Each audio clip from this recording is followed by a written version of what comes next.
What's up, fellow collectors? Welcome back to the M.I.B. Master Toy Museum. I'll be your curator today. Guys, we have another fun one for you. This one is a really cool video because it was requested by one of our subscribers, a gentleman by the name of Brett Truby. If I'm getting that last name wrong, buddy, I apologize. Brett Truby. Brett had a fantastic request, a fantastic idea. And see, guys, I want to give our subscribers here at the M.I.B. Master Toy Museum a lot of credit, because I know a lot of people think I come up with a lot of this stuff myself, these fantastic ideas. I would love to tell you that I and I alone come up with all of these awesome ideas for videos and things that we can capture here in the museum with our collection. But that's just not the case. That's not the case. Our fantastic subscribers offer their opinions, they offer their comments. I read the comments. I'm always in the comment section. I enjoy reading the comments. I enjoy the back and forth dialogue that I have with my subscribers and our viewers. It's fun. I can learn a lot. I learn a lot. And this video is evidence of that.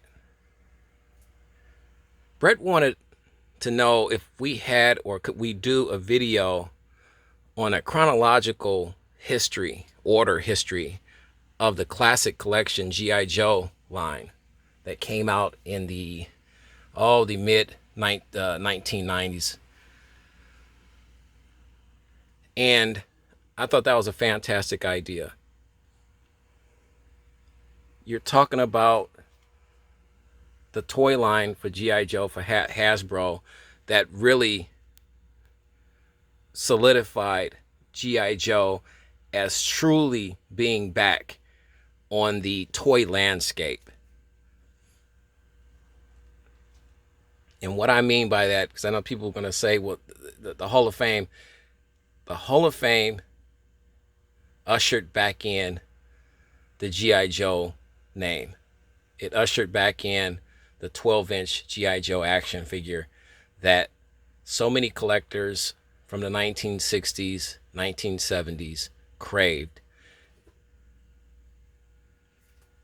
But the classic collection, make no mistake about it, the classic collection toy line took G.I. Joe to the next level. He was made to be more serious. He was made to be more realistic. All of these factors with the classic collection G.I. Joe line. And this time, G.I. Joe would focus more on the actual branches of the military and military forces around the world. We're looking at our Operational Deployment Force, Australian Operational Deployment Force, or ODF. But you have to start somewhere if you want to do a chronological order of how these figures came out. So this is going to be a first in the series, because there was tons and tons of classic collection figures, but everything has an origin. And this was the G.I. Joe Classic Collection's origin. These 4 figures right here, and I'll turn one of these boxes around, are U.S. Army infantry.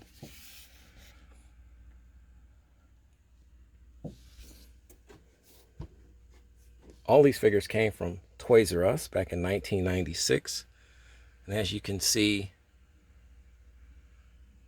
build your 1996 collection with all of these classic figures.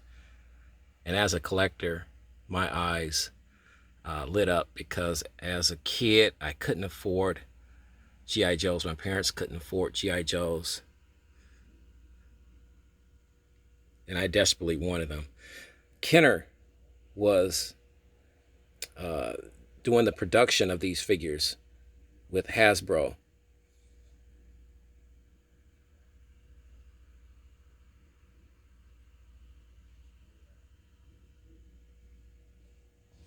It's 1996, but you had 4 figures. You had the British SAS, which to this day still remains my absolute favorite from this line. The Australian Operational Deployment Force, G.I. Joe. The U.S. Army Infantry, G.I. Joe. And my second favorite from this line is here we go, the U.S. Airborne Ranger Halo parachutes. For some reason, this figure was extremely difficult to find. It took me a while to find this guy. Every time I went into a Toys R Us, he was sold out.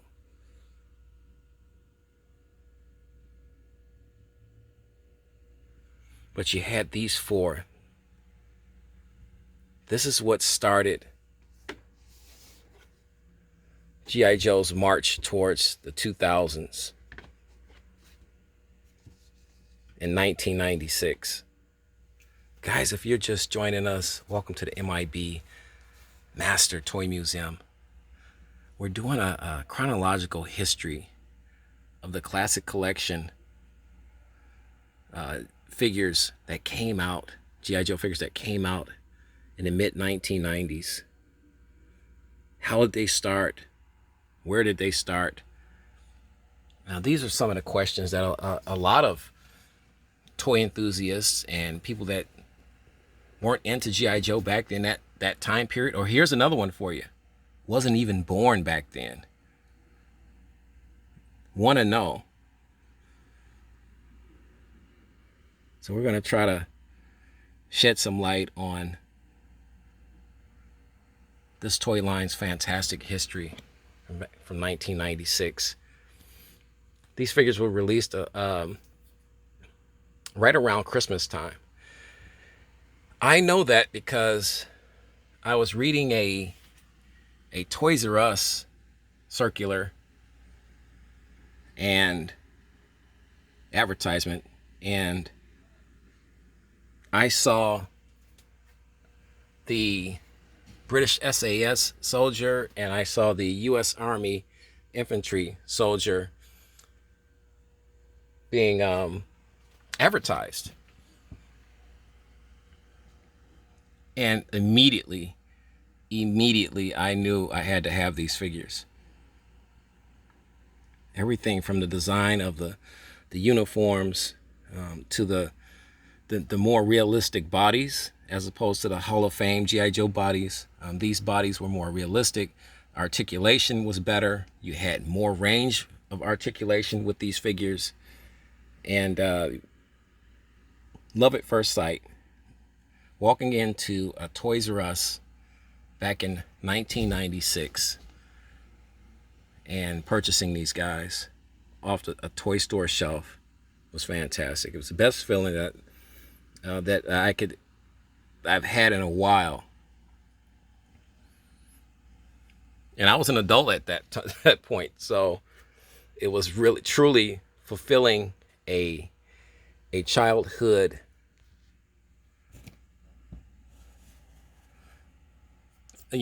fantasy for me. It was so much fun. Like I said, when I got this the British SAS soldier, I was so happy.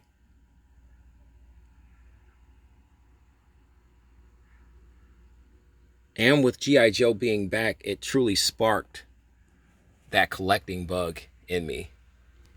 Because as an adult now, I had what I didn't have as a kid. I had the financial firepower to go into any toy store and purchase these guys now. And that's precisely what I did. They came with tons and tons of accessories and weapons. They retailed at a little over $24.99, which was not bad for a G.I. Joe action figure, a 12-inch action figure, equipped with all of the bells and all of the whistles.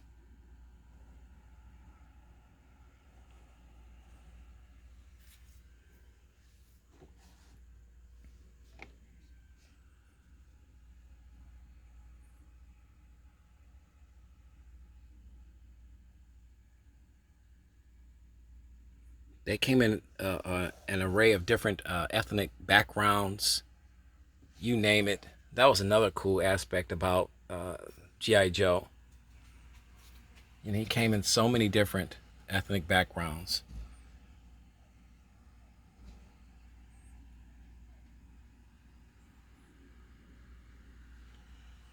Another hard, difficult one to find was the Australian ODF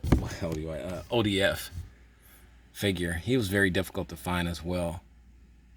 Some of these figures, believe it or not, sold better than others. And regionally, some figures, as the classic collection series moved forward through the 90s, it was a little difficult to find some of these guys in different states. So I would literally go from state to state. I would drive to Michigan, to different places to try to find figures that I know I didn't have in Ohio, or I simply couldn't find at my Toys R Us or KB Toys in Ohio. I would go to different states, which was another fun aspect. And that was before all the cell phones and the technology that we have now, and the internet was still in its infancy, so to speak. So you were really out there traveling, using up gas money to drive from place to place, and it was just fun. We didn't know any better, so you didn't have anything else technology-wise that that could help you out. So it was just so much fun trying to hunt these figures down and scout them. But to have all of these figures now, and we have all of the classic collection, so we'll be doing the entire series, the chronological history of how these figures came out. Now we're going to try to do it to the best of our ability, I should say, because some of these figures were kind of wacky in their release dates, how they came out. Guys, we want your thoughts, your opinions on the classic collection series. What was your favorite G.I. Joe from the classic collection? What year? How many do you have in your collection? Here's these horrible rubber bands. They show you how old these figures are. They put these rubber bands around to secure the helmet or whatever, as if his helmet's going to come off. It hasn't came off in all these years. I doubt if he comes off now.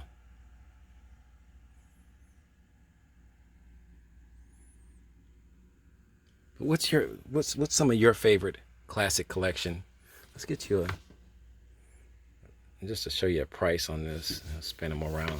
Still has the Toys R Us sticker on it. $24.99.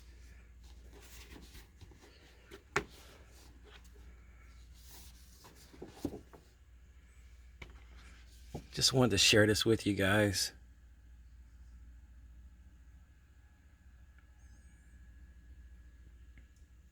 Like I said, this is the first in a series of the Classic Collection Chronicles, the G.I. Joe Classic Collection Chronicles.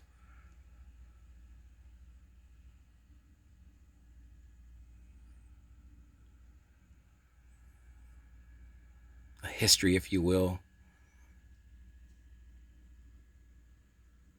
on each line from the Classic Collection series. Well, that M16. Is that M16? Here you can find out. Yep, it's M16 with a 203 grenade launcher.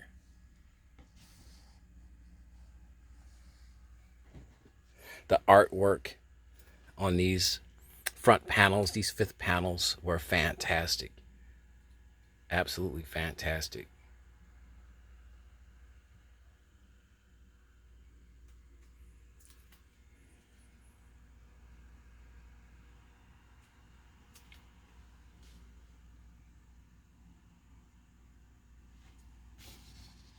I always thought this was one of the coolest ones. A U.S. Airborne Ranger. And they had the gold foils to show you the year of their release.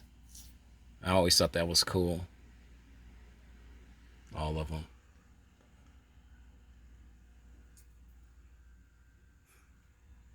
There were more in 1996. The problem was they would come later in the year of 1996. So you say, well, there were more. You only have 4. These are the 4 originals that were released.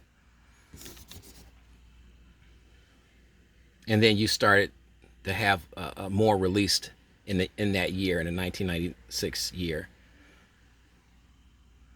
Or I should say at that point, probably a little later into the 1997 new year.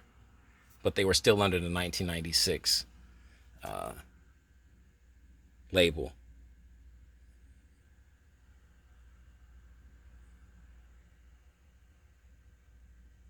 The Classic Collection series.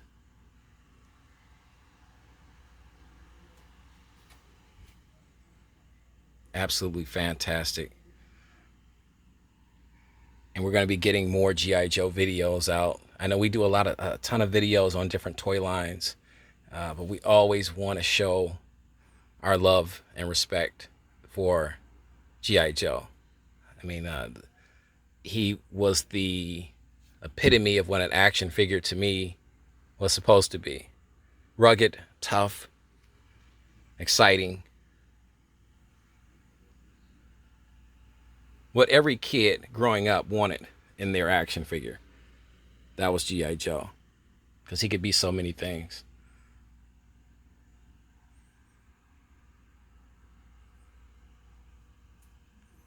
Guys, really thank you for hanging out with us.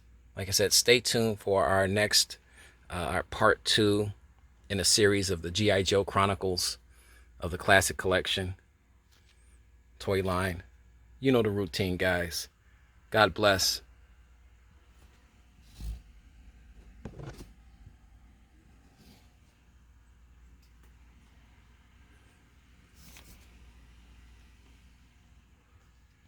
And keep collecting.